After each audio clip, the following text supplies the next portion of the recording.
बसंती हवाएं किधर से किधर को कहाँ बह रही हैं नहीं जानता हूँ। का पंक्तियों से मैं बधाई देता हूँ। तू ही अंकिरी है, तू ही संकरी है, तू ही तो मेरी कहानी है, तू ही कवियों की शारदा भवानी है।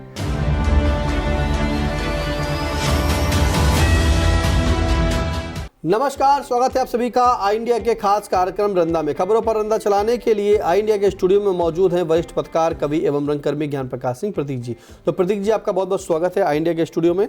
आज की पहली खबर की शुरुआत करेंगे जहाँ धूमधाम से मनाया गया बसंत पंचमी का पावन पर्व। ज्ञान की अधिष्ठात्री देवी माँ सरस्वती की हुई घर घर में पूजा अर्चना। क्या कहेंगे इस बसंत पंचमी पर? रंदा सुनते हैं। जब बुढ़ियों चले उतान तो समझो बसंत है, जब बुढ़ियों चले उतान तो समझो बसंत है, और जब बुढ़वो छोड़े तान तो समझो बसंत है। जब फसलों तक लगे फर्रान तो समझो बसंत है, जब आमों तक के बौरान तो समझो बसंत है। बसंत ऋतु का वर्णन हमारे कवियों शायरों ने अपनी रचनाओं में बहुत ही मनोहारी ढंग से प्रस्तुत किया है। बसंत को ऋतुराज भी कहा गया है। इस ऋतु में पेड़ पौधे फल फूलों से लदने लगते हैं, भंवरे फूलों पर मंडराते हैं, गुनगुन का राग सुनाने लगते हैं, और आमराइयों में बैठी कोयल अपनी सुरीली आवाज़ में कूकने लगती है।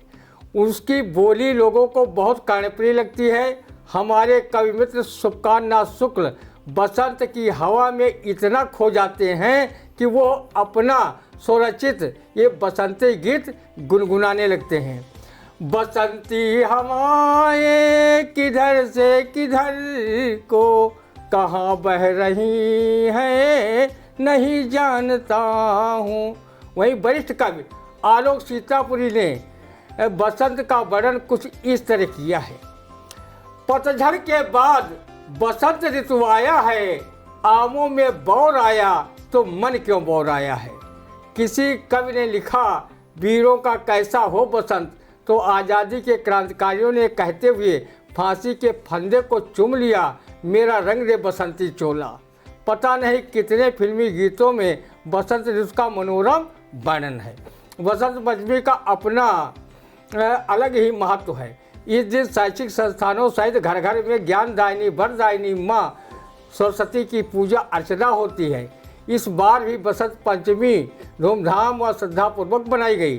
जैसे कहा गया है कि सरसों फूली पीली पीली है बसंत की छटा रंगीली। के प्रकृति के अनुसार लोग पीले वस्त्र धारण करते हैं और पीले व्यंजन खाते हैं। पीले व्यंजनों में तहरी प्रमुख है। रंदा ने भी माँ सरस्वती का पूजन अर्चन कर देशवासियों के लिए सुख समृद्धि की कामना की। किसी कवि की इन काव्य पंक्तियों से मैं बधाई देता हूँ। तू ही अंकिरी है, तू ही संकरी है, तू ही तो मेरी कहानी है, तू ही कवियों की शारदा भवानी है। रंदा आई इंडिया न्यूज़ चैनल परिवार की ओर से बसंत पंचमी की हार्दिक शुभकामनाएं माँ वीणा पाणी की इस स्वरचित वंदना से देता है। हे मातु वीणा पाणी पद पंकज मनाऊं, तोरे ज्ञान पुंज मानस के उर में पसार दे, और प्रज्वलित हो दीप घर घर में सुख शांति का, तम हर जीवन में उज्जवल उहार दे। दुख दरिद्र मातु मानस के हटी रहो, सुख श्रीमती और शिक्षा के अनुसार दे, और भारत पे मातु जौनु आँख का दिखावे रिपु, दोनों चक्षु फोड़ बहुत घाट तू उतार दे। बिल्कुल, देखिए बसंत पंचमी क्या इंडिया परिवार की ओर से आप सभी को बहुत बहुत शुभकामनाएं। रंदा ने भी सुना है कि बसंत पंचमी त्यौहार के साथ ये वीरों के लिए इसका कई बार वर्णन किया गया, जहाँ खेती किसानी में बसंत का ऋतु से जो है सरसों फूलती है, और जिस दिन जो है सभी लोग तिहड़ी खाते हैं, ज़्यादा पीले वस्त्र पहनते हैं, उस बसंत पंचमी का वर्णन किया। फिलहाल अगली खबर, जहां उत्तर प्रदेश के राज्यपाल का आधिकारिक आवास राजभवन का नाम बदल कर दिया गया जन भवन। अब आखिरकार अब राजभवनों के भी नाम बदले जा रहे हैं। क्या कह कर सुनते हैं। जब से भाजपा केंद्र व राज्य की सत्ता में आई है, तब से वो शहरों, स्टेशनों, सरकारी संस्थानों व अन्य स्थानों के नाम बदलने में ही अपनी पूरी ऊर्जा खर्च कर रही है। नाम बदलने के साथ अगर उन स्थानों के विकास के परिवर्तन दिखाई देने लगे तो रंदा कहेगा कि एक साथ पूरे घर के बल्ब ही बदल डालो। अलग अलग नाम बदलने से दंड बैठक कसरत करने के बजाय भारत का ही नाम बदलकर सनातनी नाम आर्यावर्त रख दीजिए। अभी चंद दिन पहले प्रधानमंत्री कार्यालय का नाम बदलकर सेवा तीर्थ कर दिया गया। लगता है इस सेवा तीर्थ में जो लोग सेवा में लगे हैं वो पंडा पुरोहित जैसे हैं।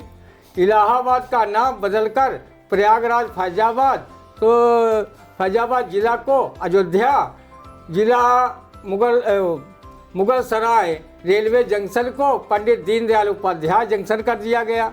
अगर नाम बदलने मात्र से मानव कल्याण हो जाए तो रंदा का भी नाम कृपा करके बदल दीजिएगा। रंदा की जगह उसे गंदा, फंदा, धंधा, मंदा कुछ भी रख दीजिएगा। पराए बाप की कसम रंदा उप तक नहीं करेगा। नाम बदलने को लेकर रंदा को एक कहानी याद आई। किसी गांव में एक छेदालाल नामक व्यक्ति रहता था। लोग उसे छेदा कहकर पुकारते थे। छेदा कहने से नाराज होकर एक दिन वो एक मौलवी के पास गया और इस्लाम कबूल किया। तब मौलाना ने उसका नाम छेदालाल की जगह पर सुराख अली रख दिया। जब लोग उसे नए नाम को सुराख कहने लगे तो नाराज होकर सिख धर्म के एक ज्ञानी के पास पहुंच गया और बोला, मैं सिख बनना चाहता हूं। उस ज्ञानी ने उसका नाम सुराख अली से बदलकर सरदार गड्ढा सिंह रख दिया। तब लोग उसे सरदार गड्ढा सिंह कहने लगे। इससे नाराज होकर वो एक चर्च के पादरी के पास पहुंचा और बोला, मुझे आप ईसाई धर्म में शामिल कर लें। पादरी ने ईसाई धर्म में शामिल कर उसका नाम सरदार गड्ढा सिंह से बदलकर मिस्टर होल रख दिया। जब लोगों ने उसका नाम सुना तो उन्होंने उसे समझाया, तुम्हारे नाम बदलने से क्या फ़ायदा, सभी नामों का अर्थ तो एक ही है, छेदा। तो उसने उसमें क्या दिक्कत थी। तब उसे अपनी गलती का एहसास हुआ और वो फिर से हिंदू धर्म स्वीकार कर छेदालाल हो गया। अगर नाम के ही अनुरूप सब कुछ अच्छा ही होता तो फिर हास कवि काका हाथरसी को ये कविता नहीं लिखनी पड़ती। काम नाम और धाम पर कभी किया है गौर, ना मिला कुछ और तो सकल अकल कुछ और, नैन सुख देखे काने, बाबू सुंदर लाल बने हैं चकताने। का कविराज दयाराम जी मारे मच्छर, विद्याधर का भैंस बराबर काला अक्षर।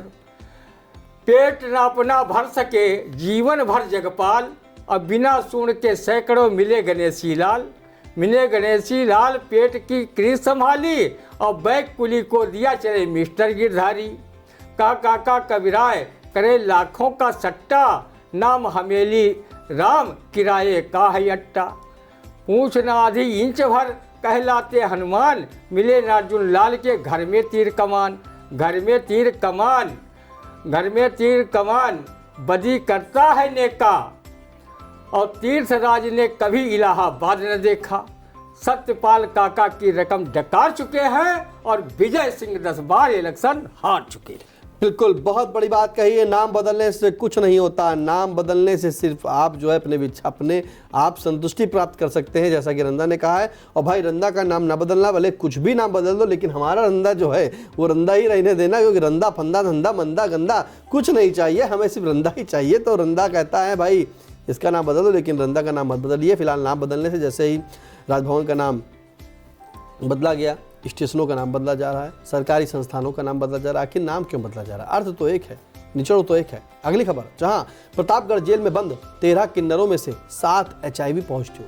प्रारंभिक जांच रिपोर्ट से स्वास्थ्य महकमे में हड़कंप। अब बताइए, जेल में किन्नर बंद हैं, उसमें से 7 HIV पॉजिटिव हैं, ये कैसे? सुनेंगे भाई रंदा। स्वास्थ्य महकमे में भले हड़कंप मचा हो न मचा हो, लेकिन अब हड़कंप तो उन लोगों में मच गया होगा जो लोग इन HIV पॉजिटिव किन्नरों में मनोरंजन का साधन समझकर तनोरंजन कर रहे थे। अब वो भी अपनी जांच कराते घूमेंगे। जब उनके भी HIV पॉजिटिव के लक्षण पाए जाएंगे तो रंदा जरूर कहेगा कि गलत काम का गलत नतीजा, ना मानो तो कर देखो, जिसने किया है उसने पाया, जाकर उसका घर देखो। क्या ज़माना आ गया है कि एक समय था जब किन्नरों का समाज में अच्छा खासा मान सम्मान था। लोग उन्हें मांगलिक कार्यों में जो दिल खोल करके नेक नछावर दे देते थे तथा उनसे आशीर्वाद लेते थे। रंदा जैसे अनेक लोग तो किन्नरों को सम्मान बस मुख मंगली कहते थे, क्योंकि इनका मुख देखने भर से ही मंगल कार्यों में कभी अमंगल नहीं होता। ये मांगलिक उत्सवों में नाचते गाते और अपना आशीर्वाद देते थे। इनका कभी मुख मंगल होता था। इनकी अमंगली प्राइवेट पार्ट में कुछ लोग अपने चरम आनंद की प्राप्ति का साधन बनाए हुए हैं। अगर प्रतापगढ़ की जेल में बंद 13 किन्नरों में 7 पॉजिटिव पाए गए हैं तो समझ लो इन्होंने कितने लोगों में ये जानलेवा रोग फैलाया होगा। चिंतनीय विषय है। रंदा ने राष्ट्र कवि रामधारी सिंह दिनकर की एक कविता भी पढ़ी है। यदि होता किन्नर नरेशमय, राजमहल में रहता, सोने का सिंहासन होता, सर पर मुकुट चमकता। अब इस कविता में किन्नर का अर्थ सुंदर देश, सुंदर व्यक्ति, सुंदर नगर, सुंदर न्यायप्रिय राजा से है। अब सरकार ने किन्नरों को 3rd जेंडर में रखकर मताधिकार सहित सरकारी नौकरियों में आवेदन एवं नियुक्ति का अधिकार दे दिया है। मध्य प्रदेश सरकार में वर्षों पूर्व शबनम मौसी नामक किन्नर विधायक चुना गया था। वहीं गोरखपुर नगर निगम में आसाराम यादव उर्फ आशा किन्नर नामक किन्नर मेयर रह चुका है। अब तो राजनीतिक पार्टियों में किन्नरों के फ्रंटल संगठन बन चुके हैं। अब युवक युवतियां पैसे के हवस में अपने प्राइवेट पार्ट का ऑपरेशन करवाकर नकली किन्नर बनकर समाज में धन उगाही करने का काम कर रहे हैं, जो दुर्भाग्यपूर्ण है।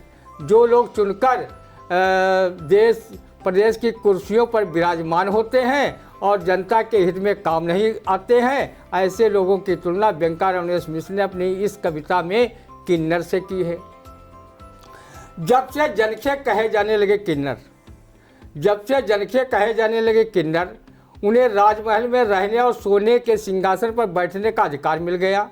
इसी तरह जब से भारत कहा जाने लगा इंडिया, तब से भारत गाँवों में बस गया और महानगरों में बसा हुआ है इंडिया। तरह तरह के कर रहा है डांस, अभिनय, डांडिया, स्पंदनहीन अंग, बंधनहीन कल्पनाएं, विवेकहीन योजनाएं, विकल्पहीन यातनाएं, इन सब के आगे जनमानस हिल गया। अब तो सही शब्दों में प्रयोग का समय आ गया है। जो जैसा है उसे वैसा ही कहो, किसी की स्वार्थवत प्रशस्ति में न बहो। अक्षर अजर है, अमर है, ये समय के राज मुकुट नश्वर हैं। शब्द सदा से ही मानव के श्रृंगार हैं। शब्दों का अन्यथा प्रयोग करना ही चारणों अहंकारियों के विकार हैं। रंदा प्रतापगढ़ के जेल प्रशासन को सुझाव देता है कि जो लोग किन्नर HIV पॉजिटिव पाए गए हैं उन्हें अन्य कैदियों की बैरकों में न रखें, उन्हें अलग रखें। नहीं तो अन्य कैदियों में कहीं इनसे संपर्क कर लिया तो वो भी HIV पॉजिटिव हो जाएंगे। फिर रंदा को गाली मत देना कि उसने मुझे बिन मांगी राय नहीं दी और मेरे जेल के कैदियों की जानलेवा बीमारी से ऐसी की तैसी हो गई। भैया रंदा की गलती मत देना, रंदा कोई दोस्त नहीं है, रंदा हमारा जो रंदा ही है, किन्नर विन्नर नहीं, लेकिन बिन मांगे जो है राय बहुत दे देता है भैया। तो रंदा जो है जिस तरह से प्रतापगढ़ की जेल में जहाँ किन्नर जो बंद थे उनमें 7 किन्नर यानी कि 13 किन्नर बंद थे, 7 किन्नर जो है वो HIV पॉजिटिव पाए गए। रंदा हड़कंप है, रंदा डरा है। अब पता नहीं रंदा जेल कब गया, रंदा गया कि नहीं गया, लेकिन रंदा ने बिन मांगे राय दी है तो कुछ ना कुछ गड़बड़ है भैया। तो रंदा से हमारे संभल के रहिए।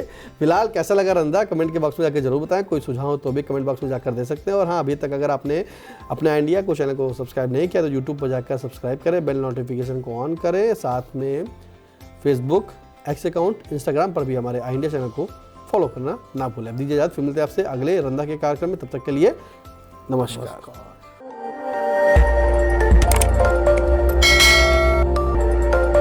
खबर आपकी, नजर हमारी।